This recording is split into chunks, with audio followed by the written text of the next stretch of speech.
Hello everyone, it's Seth, probably better known as Saffron Olive. We're back here today with another edition of Budget Magic. This week we got a pretty sweet one. One of the things we've been asked for a few times is a control deck for Modern, so I did a bunch of digging and came up with Evoke Control. So this deck is pretty cool. It has some nice interactions. It gets to play a ton of my favorite cards, and it fits the bill as a budget control deck in Modern. So we got 91 bucks in paper, 25 bucks online, which is super cheap. I mean, $25 Modern deck online, can't get much better than that. Anyway, let's talk about the deck. It is called Evoke Control because it is built around 8 Evoke creatures. We have 4 copies of Mulldrifter, a 2/2 for 4 and a blue, has flying, and when it enters the battlefield you draw 2 cards. And Evoke, if you're not familiar with the ability, is this ability where you can cast a creature for less, in Mulldrifter's case, 2 and a blue, and when you cast it, you sacrifice it when it enters the battlefield. So if you cast Mulldrifter for its Evoke cost, it'll put 2 triggers on the stack when it enters the battlefield. One will be a draw 2 card trigger, and the second will be the Evoke trigger, which causes you to sacrifice the creature. So we also have 4 copies of Shriekmaw, which is 4 and a black for a 3/2 with fear. When it enters the battlefield, it is a terror. It destroys target non-artifact, non-black creature. It has an Evoke cost for 1 and a black. So this is basically sorcery speed terror with the upside of being a creature. And as you can see, Mulldrifter is a divination that can also be cast for 5 mana and give you a 2/2 body with flying. So these are the Evoke creatures that the deck's built around. We have a little bit of synergy with the Evoke creatures, mostly in the form of Undying. So Undying Evil is based on the Undying mechanic that was in Innistrad block. 1 black mana, it's an instant, target creature gains Undying till end of turn. So what Undying is when a creature dies, if it didn't have a +1/+1 counter on it, you return it to the battlefield under its owner's control with a +1/+1 counter. So with Undying Evil and our Evoke creatures, we can evoke Shriekmaw for 1 and a black, or Mulldrifter for 2 and a blue, and in response to those triggers I was just talking about, the sacrifice trigger, we can cast Undying Evil, targeting the Evoke creature, and when it dies, it comes back to the battlefield, and we get the trigger again. So with Shriekmaw, plus Undying for 3 mana, so 1 and 2 black mana, you can kill 2 non-black, non-artifact creatures, and with Mulldrifter, for 2 a blue and a black, you get to draw 4 cards, and you'll end up with a 3/3 body because Undying gives the creature a +1/+1 counter too. So that's one of the sweet synergies. The other synergy, we have 2 copies of Burial Rites. Burial Rites is 4 and a black, return target creature from your graveyard to the battlefield, and you can flash it back for 3 and a white. So with Burial Rites, we can draw some cards or kill something with Shriekmaw, using the Evoke cost, which puts it into the graveyard, and then we can take and flash back or cast on Burial Rites, get the creature back, get those triggers again, and it kind of creates this cool little loop because you can cast on Burial Rites 2 times.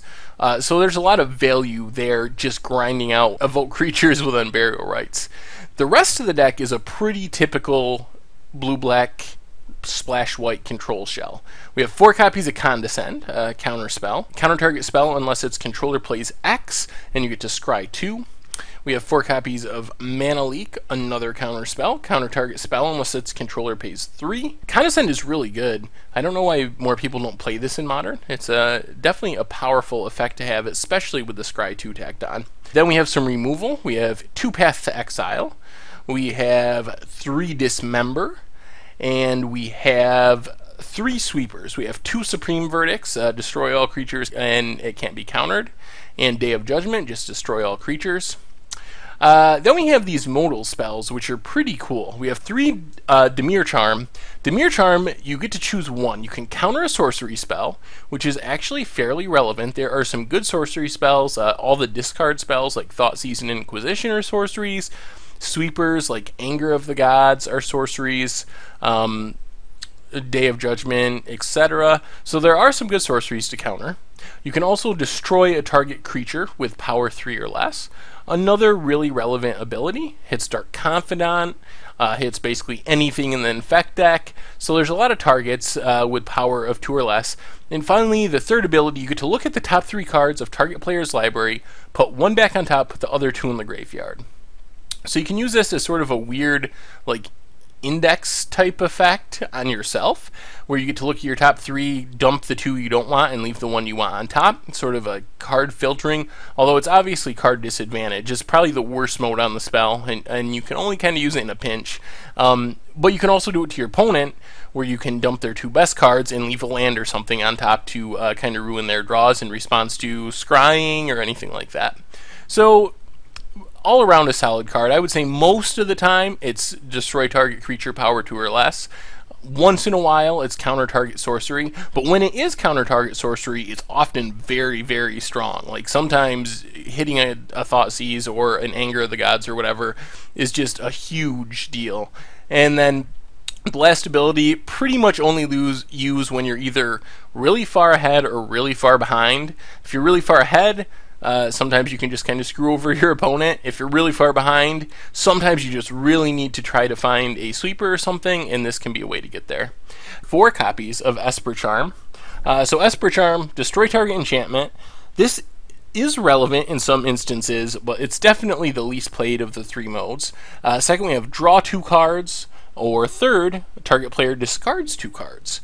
So the cool thing about Esper Charm, which you can see is an instant for 1 white, 1 blue, and 1 black, is that it is an instant, which is especially relevant with the draw and discard modes. So you can leave up your mana for Mana Leaks, Condescends, etc.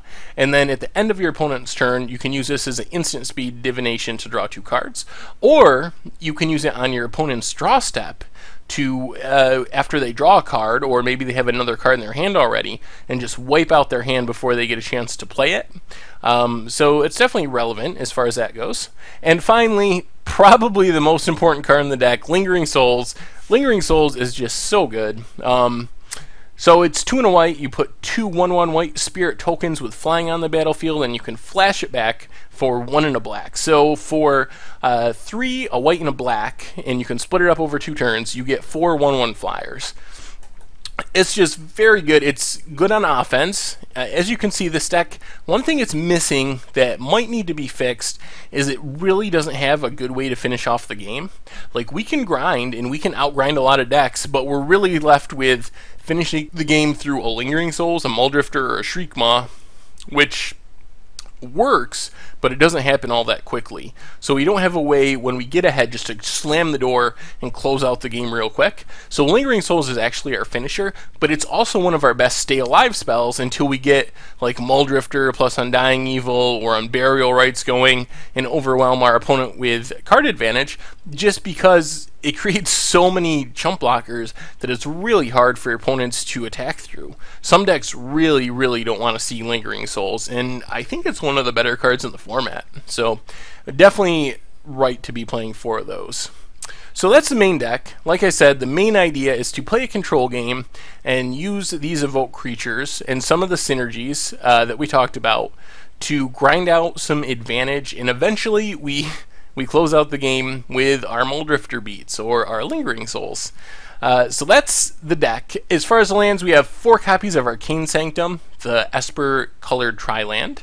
We have 2 Drowned Catacombs. We have 3 Glacial Fortress. We have 3 islands, 4 Isolated Chapel, 2 plains, 2 swamps, a Temple of Deceit, and a Temple of Silence. I have to say this Manabase really hasn't been bad. Like, it's worked out pretty well. The one problem you run into sometimes is having a lot of lands that come into play tapped. Like, if you have a basic, everything runs really smoothly. If you don't have a basic, sometimes you have like Glacial Fortress, double Isolated Chapel, Drowned Catacombs.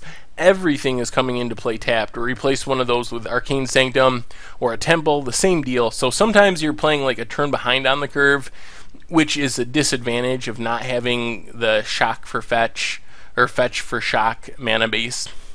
but it's worked out pretty well and haven't really had too many problems with the colors. So finally, the sideboard. We have 2 Dispels. I think every blue deck I've ever made in Modern has some amount of Dispels in the sideboard. 4 copies of Duress, control matchups, anything like Splinter Twin. There's so many decks where Duress is very powerful. 2 copies of Celestial Flare. This one's really grown on me ever since playing it in the mono white Emiria deck a couple weeks ago.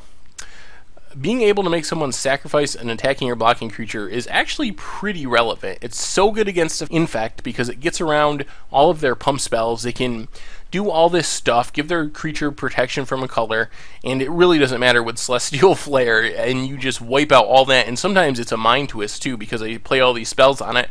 Same way against Boggles. When someone loads up a Slippery Boggle with a bunch of enchantments, Celestial Flare just doesn't care because it's a sacrifice effect. Doesn't even care about like Hyena Umbra and the other totem armors because you're not destroying the creature. They are sacrificing the creature. So it doesn't even care about any of those enchantments, which are so problematic when you're trying to beat the Boggles deck with Supreme Verdict, Day of Judgment, and other destroy effects. Single Celestial Purge gets Bob, gets Liliana, gets Siege Rhino. Also gets random things like Chandra Pyromancer, Splinter Twin. So just a good card to have access to. 2 Hallowed Moonlight. Kind of just testing this one out. There are a few matchups where it is very good, like the Grizzlebrand Reanimate deck. Not the worst against dredgy type decks, although, as I learned, not as good as you'd think. A lot of the abilities that put a creature onto the battlefield but don't cast them in the dredge deck actually are May abilities. So when you cast Hallowed Moonlight, the opponent is just kind of like, oh, okay, well, we just won't do that this turn. Either that or it's like Gravecrawler, which actually is cast from the graveyard, so it still isn't hit by Hallowed Moonlight. So it's a little worse than I thought, but it has its place, and in the worst case, it cycles for 2 mana. So there's sometimes when we bring it in just because we don't have enough good cards in our main deck, or enough things to bring in. Like I realized playing against Tron, like Dismembers are so bad, Pass aren't that great. We have a lot of cards we want to bring out, but we don't have that much good to bring in. So we can bring in a copy of Hallowed Moonlight, just as a card that cycles. Single Hercules Recall. Would like that to be maybe a Stony Silence or multiple Stony Silences, but Hercules Recall is a budget option, and it can be good enough against the Affinity deck, which is the main place you'd play it. 1 copy of Negate, like Dispel, almost always have one of these in my sideboard, and 2 Timely Reinforcements to give us some game against like Mono Red and things like that. So anyway, I had reasonable success with the deck this week. I definitely had a ton of fun playing it. This deck is right up my alley. Mulldrifter and Shriekmaw are 2 of my all-time favorite cards. Also, Condescend is on the list. Sweepers, Lingering Souls, draw a bunch of cards. Definitely the type of deck that I enjoy playing. So, as you'll see in the videos, it can compete with the big name decks. One thing that might need to fix that I haven't figured out exactly how to fix is a way to close out the game a little faster. Like if you think to the Esper control deck in Standard a couple years ago, one of the things that made it so powerful is Aetherling would come down and you basically put your opponent on a 2-turn clock that is really difficult to interact with. So after you gain control of the game, you get to close it out really quickly. There were some games I lost doing these videos where we got in the position where we had control of the game, but our clock was just too slow. We're beating down with a Shriekmaw or a Shriekmaw and a Mulldrifter, and we have our opponent on a 3, 4, 5 turn clock, sometimes even slower than that. Just a Shriekmaw, you're looking at 6 or 7 turns if you haven't done any damage yet. So that's one of the difficulties, is that we just don't have a fast way to close out the game, which gives our opponent a ton of time to draw into an answer or their combo or a removal spell or something to ruin our plan. So, I don't know. If you got ideas about what a good finisher would be for this deck, it will probably have to be something we can play like as a 1 of, maybe as a 2 of, but something that is almost guaranteed to win the game, is hard to interact with, but also is modern playable. Like it's hard to just jam an Aetherling and spend your entire turns pumping it in modern. Because it's so easy to get blown out by a Path to Exile for 1 mana, and you basically time walk your entire turn. So yeah, leave your suggestions for a finisher for the deck. Anyway, give this deck a shot. I think you'll have fun with it. If you are looking for a budget option for control in Modern, which is fun, gets to play some really cool cards, and can keep up with Tier 1 decks, I don't think you'll be disappointed. Anyway, I hope you enjoy the videos, and I will see you guys next week.